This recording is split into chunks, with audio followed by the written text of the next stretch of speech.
You have been taught that empathy is a virtue, that feeling the suffering of others makes you a better person. But I must warn you, my friend, that the same virtue can turn into a subtle form of self-destruction when it is left unchecked, when it has no boundaries, when it becomes a bottomless well that others drink from without conscience. There is a shadow hidden even in the light of compassion, and if you cannot see it, it will devour you. Empathy, as we speak of it, is the ability to step into the world of another, to feel as they feel, to carry their burdens for a while. It is a sacred bridge between souls. Yet, too often, this bridge is crossed not just by those who need help, but by those who would exploit it, consciously or unconsciously. When you give too much of yourself, when you allow the pain of the world to sit endlessly in your chest, you begin to disappear. You stop living your own life. You begin to drown in the projections of others. And then empathy is no longer a gift. It is a poison that corrodes the boundaries of your soul in the depths of the psyche. Empathy is not a simple emotion, but an archetypal force. It is the mother archetype, the great nurturer, the one who embraces all suffering. But every archetype, if left unbalanced, has its devouring aspect. Just as the mother can give life, she can also suffocate and consume. When you are overly empathetic, you may feel like a savior, but you are often sacrificing yourself to the unconscious demands of others. You may think you are helping them, but sometimes you are only enabling their shadows, feeding their dependence, or carrying wounds that are not yours to heal. Let me ask you how much of the suffering you carry is truly yours. How much of the guilt, the sadness, the rage you feel at night belongs to your own story. You have absorbed the voices of others, the cries of those you love, the chaos of the collective unconscious. But you must remember that the unconscious is like an ocean. If you dive too deep without an anchor, you will lose your way. Empathy without awareness is like diving into someone else's dream and forgetting which world is real. I have seen many souls, particularly those sensitive to the subtleties of emotion, fall into this trap. They believe that to love is to lose themselves, to merge completely with the other. But love without self-awareness is not love. It is annihilation. The unconscious always seeks balance. If you give all your energy to others, the psyche will demand a reckoning. It may come as resentment, depression, or even a strange emptiness, as if your own soul has fled. You will find yourself asking, who am I when I am not carrying the pain of others? The shadow of empathy lies in identification. You begin to confuse the other's suffering with your own. You dream their dreams. You fear their fears. You cry their tears. And before long, you no longer know the boundaries of your own being. This is not compassion. It is possession. It is the unconscious taking hold of you through the suffering of others. And here, I must speak of archetypes again, because when you feel the pain of another, is you awaken not just their story, but the collective story of humanity. You awaken the archetype of the wounded child, the abandoned lover, the betrayed friend, and these archetypes live within you too.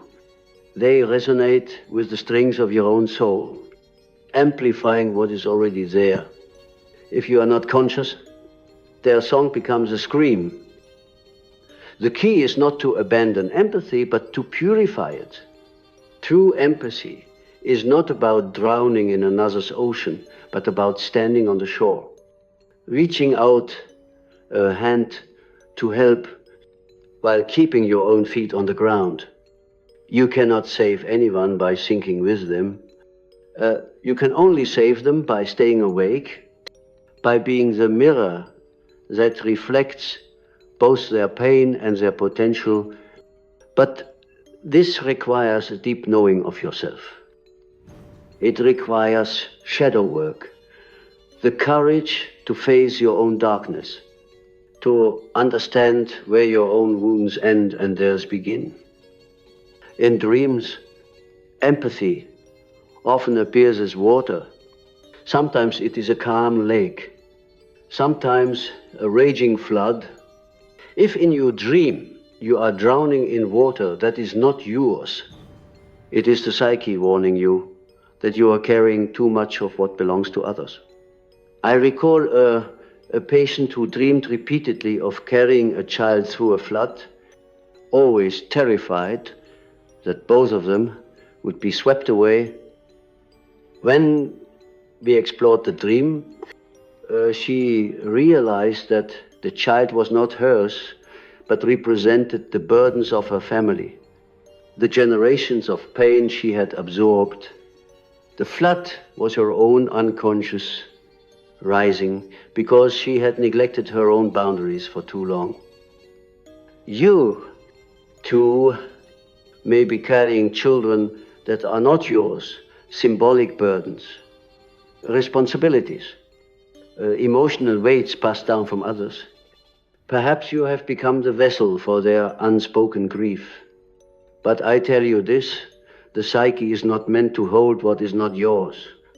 When you take on too much, your soul begins to fracture. You feel a strange fatigue, a heaviness that no sleep can cure, because it is not physical, but spiritual. It is the fatigue of being a container for too many ghosts. The harshest warning I can give you is this: if you continue to abandon yourself in the name of empathy, you will not only harm yourself, but also those you are trying to help, because a broken vessel cannot hold water. You cannot bring light to others if your own light is fading. When empathy turns to self-destruction, it becomes a form of unconscious martyrdom. You sacrifice your life force to feed the shadows of others, and in doing so, you perpetuate the very cycles of suffering you hoped to end. Empathy must be paired with discernment. You must learn to see when your compassion is truly healing and when it is simply being consumed. This requires the courage to say no, the courage to stand firm, even when your heart aches to help. True empathy is not about pleasing others or being endlessly available. It is about holding a sacred space, a fire that others can warm their hands by, but which you do not let them extinguish. It is about being both soft and strong. There is also a deeper mystery here. Many who are overly empathetic are not just responding to the pain of others, but to their own unconscious guilt. They believe that by carrying others, they can atone for something, perhaps for their own shadows, for the parts of themselves they cannot accept. But this is an illusion. You cannot purify yourself by drowning in someone else's darkness. You must face your own darkness directly. See it, name it, and integrate it. This is the only path to wholeness. I want you to imagine for a moment that your life is a great mandala, a circle of energy and meaning, every time you give empathy, you give a piece of this energy away. If you do not replenish the circle, it will fade. And the image of your true self will blur. But when you honor your own boundaries, when you tend to your inner world as carefully as you tend to others, the mandala shines brighter. Your empathy becomes radiant rather than depleting. It becomes a gift that does not destroy you. There is a dangerous misconception that empathy requires the total erasure of the self. That to truly love and understand another person, you must bleed until there is nothing left of you. But I tell you, this is not love. This is an unconscious sacrifice to the altar of the other's shadow. It is a form of spiritual slavery, and it breeds resentment. Even if you pretend to smile through the exhaustion, somewhere inside, your soul knows that it was never meant to be emptied in this way. The human psyche thrives on balance. We are made of light and shadow, joy and suffering, giving and receiving. Empathy without balance turns into a destructive current, pulling you down into the depths of another's ocean. I have witnessed sensitive souls lose their sense of identity entirely because they lived as vessels for everyone else's suffering. They believed this was noble, but the unconscious knows no such thing as noble suffering. It only sees energy, imbalance, and the warning signs of collapse. You must ask yourself, why are you so eager to carry the wounds of others? What archetype has claimed you? Is it the healer who finds purpose only in mending broken things, yet never tends to their own brokenness? Is it the savior who feels they must rescue everyone, even those who do not wish to be saved? These archetypes are powerful forces in the collective unconscious. They whisper to us in dreams, in subtle impulses, in the guilt that lingers when we dare to say no.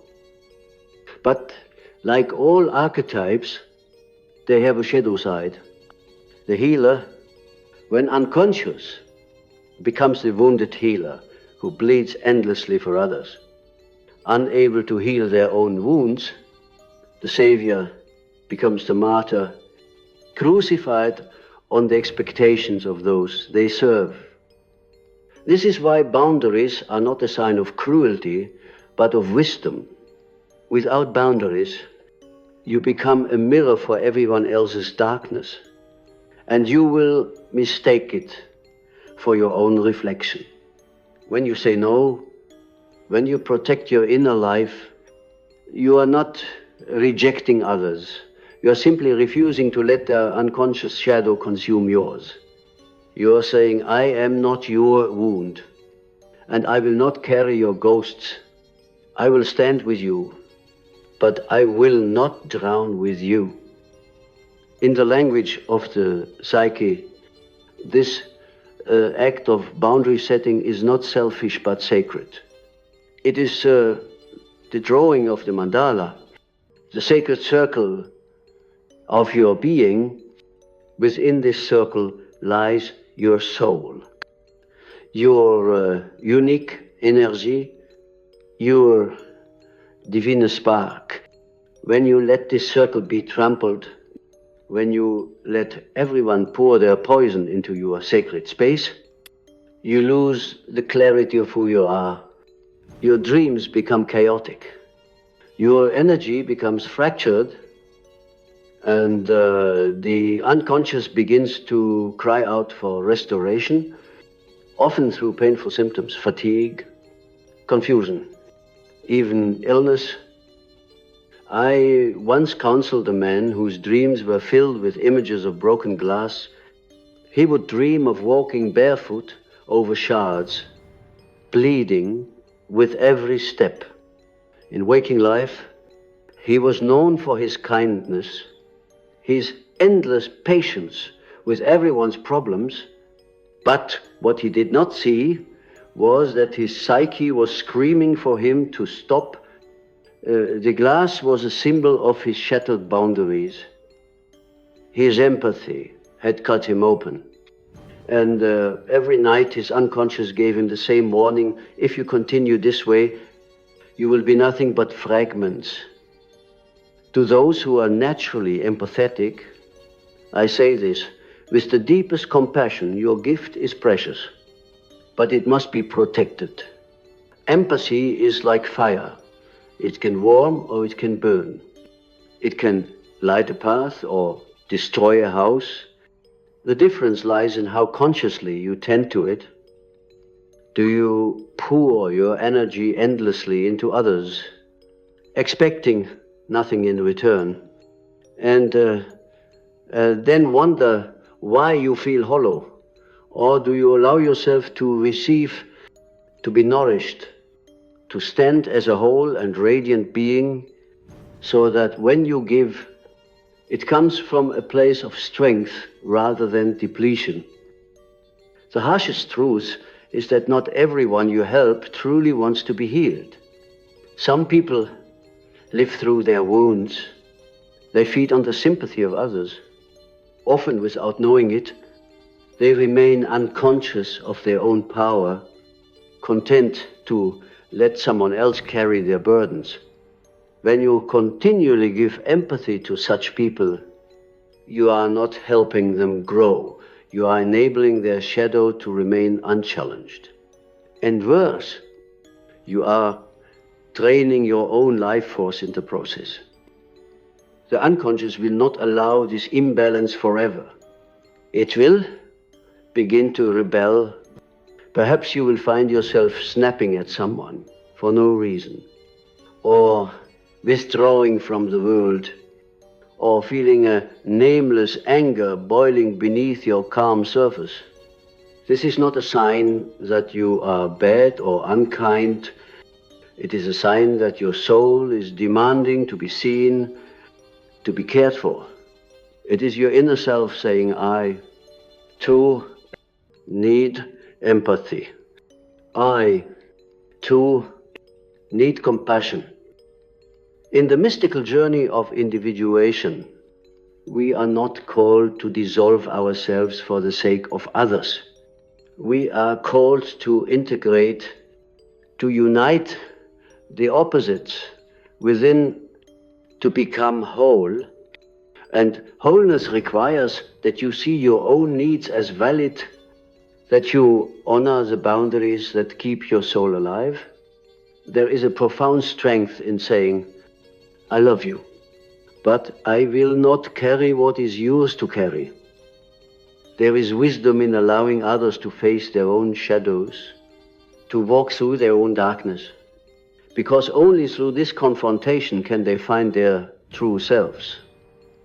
The dream world often reveals what our waking life tries to hide. If you find yourself dreaming of being chased, of being pulled underwater, of carrying heavy loads, these are signs that your empathy may have turned into self-destruction. The psyche speaks in symbols, and it will show you the truth. You refuse to acknowledge in daylight. A woman I once guided dreamed of being chained to a sinking ship, struggling to break free. When we explored the dream, she realized she had been chained by her own sense of responsibility for her family's pain, a responsibility she had never questioned. The ship was not hers, but she was drowning with it. Empathy without boundaries is like tying yourself to every sinking ship, you see. You cannot rescue the world by going down with it. You can only offer a rope from solid ground. And to stand on that ground, you must cultivate inner strength. clarity and the courage to face your own shadows. Because sometimes the very reason you overgive is that you are running from your own pain. You distract yourself by fixing others because you are afraid to confront the wound that lives in your own heart. But I tell you, the shadow cannot be avoided. It will come for you, either as a whisper or as a storm. The path of wholeness requires you to face it directly. When you stop carrying the pain of others, you will finally see what is yours. And though this may feel terrifying, it is also the beginning of true freedom. For when you own your shadow, when you integrate your pain, you no longer need to lose yourself in the suffering of others. You can love them without becoming them. You must understand that empathy, like any psychic force, lives in the tension between two poles. On one side is the beauty of connection, the sacred resonance that allows you to touch another's soul and feel their truth as if it were your own. On the other side is the darkness of enmeshment, where you are no longer feeling their truth but drowning in their projections. They are unresolved shadows. They are unspoken demands. When this happens, you no longer see the other as they truly are, nor do you see yourself clearly. You become entangled in a web of emotions that are not entirely yours. There is a dangerous seduction in this kind of empathy, especially for those who have grown up in environments where love was earned through self-sacrifice. If, as a child, you were required to attune yourself to the moods of others, to sense danger before it arrived, to soothe wounds that were not yours, then empathy became your survival mechanism. It was the way you navigated the world that often felt unstable, but survival mechanisms are not the same as true compassion.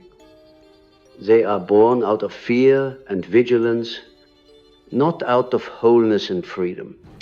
This is why, as adults, many highly empathetic people feel both drawn to others' suffering and simultaneously drained by it. They do not realize they are reenacting an old story, one in which their own needs were never fully acknowledged. To break free of this pattern, you must step into the shadows of your past.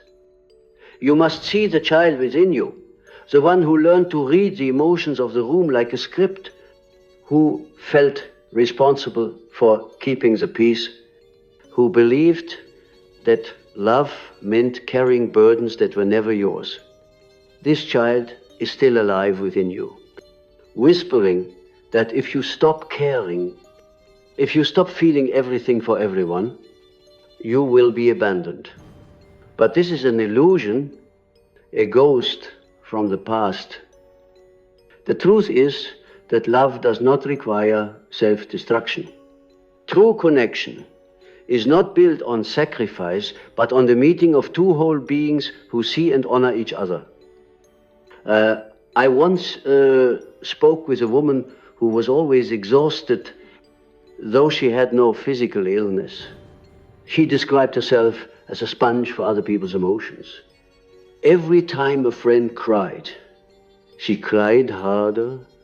Every time someone shared their pain, she felt it as if it were her own. When she came to me, her dreams were filled with images of being swallowed by a dark forest, unable to find her way out. As we explored her psyche, we found that this forest was her unconscious, overgrown with the vines of other people's stories, their traumas, their unresolved grief. She had allowed her inner garden to be overtaken by weeds that were never hers.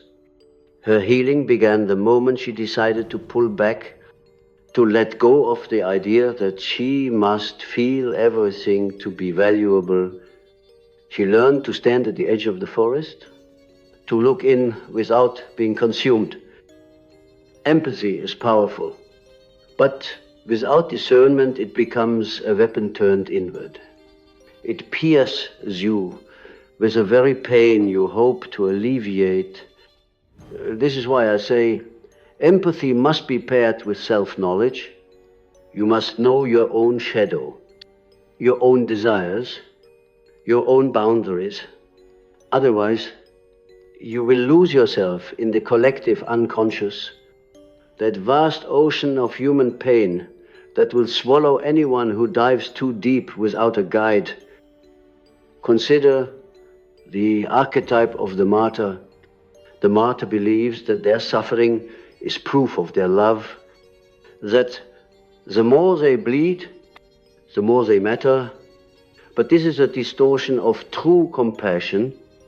It is an archetypal trap that keeps the soul chained to guilt and obligation. The martyr does not heal anyone. They only perpetuate cycles of pain by reinforcing the idea that suffering is noble. I say to you, suffering is not noble when it is unnecessary. It is not noble to destroy yourself for others who are unwilling to face their own shadows. The true healer is not the one who bleeds for others, but the one who shines a light on their path, allowing them to walk it themselves. To awaken from this unconscious pattern, you must reclaim your inner authority. You must stand in the truth of your being and recognize that your worth does not depend on how much you absorb from others.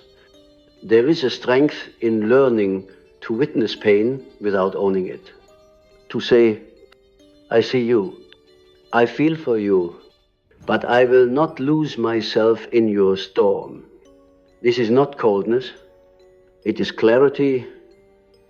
It is the kind of clarity that allows real healing to happen, because only when you stand firm in yourself can you offer genuine presence to another.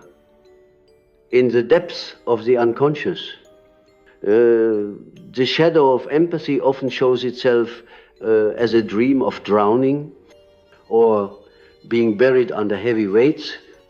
Such dreams are messages from the psyche urging you to let go of what is not yours. I recall a man who repeatedly dreamed of carrying a wounded soldier across a battlefield, always bleeding himself, though he was never injured. This image revealed his unconscious belief that he had to carry the pain of others to be worthy of love. When he saw this pattern, when he began to set it down, he found a freedom he had never known. He discovered that empathy is most powerful when it is not entangled with guilt. The collective unconscious is filled with stories of the compassionate one, the healer and the saint, the rescuer. These stories inspire us, but they can also trap us if we misunderstand them. The true saint is not someone who erases themselves for the sake of others. They are someone who has become whole, who has integrated their shadow, and who gives from a place of overflowing strength rather than depletion. If you wish to embody true compassion, you must first become whole yourself. I want you to reflect on this. When you give empathy, are you giving from fullness or from emptiness?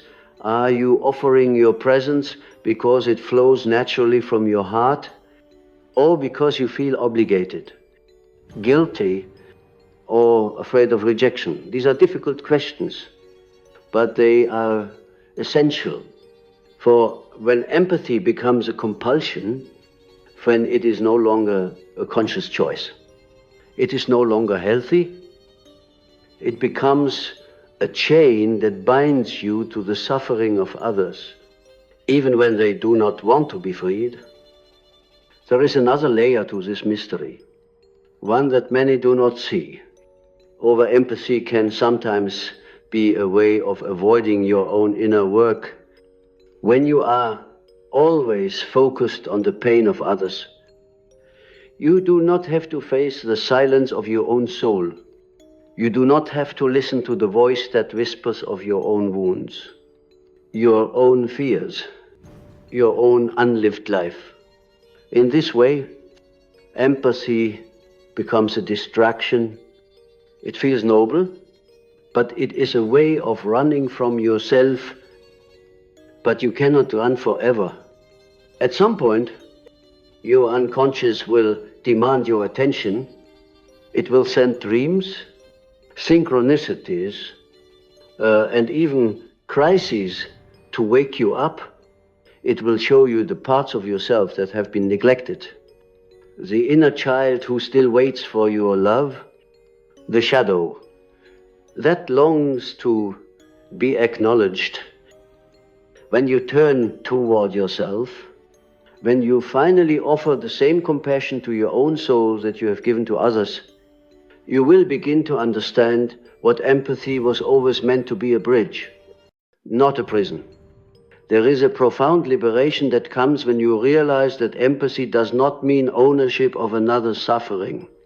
It means witnessing with presence, feeling with awareness, and knowing that there's a sacred line where you end and the other begins. When you respect this line, you remain grounded in your own soul, and your empathy transforms from a bleeding wound into a healing light. But when you cross this line again and again, when you abandon your own center, your very essence begins to erode. You may feel as though you are disappearing, as though your own desires, dreams, and voice have grown faint. This is not spiritual growth, it is spiritual depletion. I've often said that the shadow is not evil, but unlived life. When empathy becomes self-destruction, it is often because you are living out the unlived life of others rather than your own.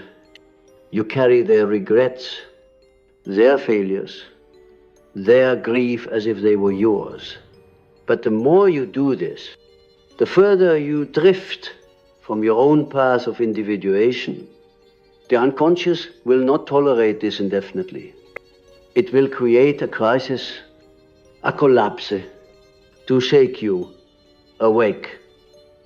It will whisper through dreams, and if ignored, it will shout through exhaustion, illness, or sudden disillusionment. I remember a man who came to me hollow-eyed, with a voice that trembled from years of unspoken burdens. He described his life as carrying everyone else's weight.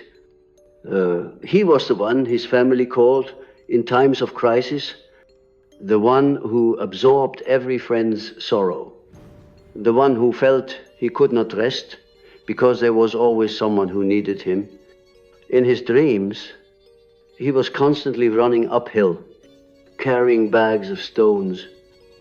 Each bag was labeled with the name of someone he loved. He thought this dream meant he had to keep going, keep sacrificing. But when I asked him what would happen if he set the stones down, he wept. He realized he had never considered that possibility. His healing began when he allowed himself to put down the stones, to return to his own life. You may feel that if you stop carrying others, they will fall apart. But I tell you, this is an illusion born of your own fear and need for control. Each soul must walk its own path. By over-carrying, you may be preventing them from meeting their own shadow, from going through their own struggles. Empathy must be like a lamp illuminating the darkness but not walking the path for another. If you walk their path for them, you steal not only your life but theirs as well. The archetypal image that comes to mind is that of the wounded healer. In mythology, the healer often carries their own unhealed wounds, which give them the ability to understand suffering. But when the healer becomes consumed by the wounds of others, when they fail to tend to their own, they lose their power. They become sick themselves, drained by the very energy they sought to heal. This is why the path of the healer, the empath, the compassionate soul is not one of endless giving, but of sacred balance to heal others. You must first heal yourself to feel for others. You must first feel whole within. I urge you to consider what lies beneath your compulsive empathy. Is there guilt? Is there fear of being unloved if you do not give endlessly? Is there a belief that your worth is tied to how much pain you can carry? These beliefs are not truths. They are wounds from the past, shadows that cling to you because you have not faced them. When you confront these shadows, you begin to free yourself. You begin to realize that you can be compassionate without being consumed. Empathy, in its highest form, is not about merging with another, but about seeing them fully. It is about holding space for their pain without losing sight of your own soul. When you learn to do this, something miraculous happens. Your presence becomes healing, not because you are drained, but because you are whole. Wholeness radiates a strength that others can feel. It is the quiet assurance of someone who is rooted in themselves, who can say, I see you, I hear you, and I honor your journey, but I will not abandon my own. In the process, the collective unconscious is alive with symbols that remind us of this truth. Consider the image of the tree. A tree gives shade, shelter, and nourishment, but it does not uproot itself to follow those who seek its comfort. It stands firm, rooted in the earth, drawing strength from its own connection to life. This is how empathy must be. If you uproot yourself every time someone needs you, you will wither and die. But if you stay rooted, you can offer your gifts endlessly, because your source is not depleted, it is renewed through your own groundedness. There is also the danger of projection. When you over-identify with the suffering of others, you may be seeing your own pain reflected back at you. Their wounds awaken something in you that has long been buried. Instead of recognizing this as your own shadow, you may pour all your energy into fixing them. But this is not true empathy. It is a projection of your own unresolved pain. To break free from this pattern, you must have the courage to ask, what in me is being mirrored by their suffering? What part of my own shadow am I avoiding by focusing on theirs? The unconscious is relentless in its desire for wholeness. If you ignore your own wounds, it will draw people into your life who mirror them, forcing you to confront what you have avoided. This is why empaths often attract those who are deeply wounded. It is not just coincidence. It is the psyche's way of bringing hidden truths to the surface. But if you are unconscious of this dynamic, you will remain trapped, giving and giving while feeling emptier each day. The path of transformation begins when you turn your empathy inward. Can you sit with your own pain as you do with others? Can you listen to the parts of you that feel neglected, unworthy, or unloved? This is the true test, for when you can extend compassion to yourself, you no longer need to bleed for others to feel valuable. Your empathy becomes a balance force, a wellspring rather than a drain. In the depths of dreams, I often see this turning point symbolized as a moment of reclaiming power. Someone who has been drowning suddenly stands on solid ground. Someone who has been carrying others suddenly drops the burden and rises. These dreams are not mere fantasies. They are messages from the unconscious, urging you to return to your own center, to recognize that your life is sacred and cannot be spent entirely on the suffering of others.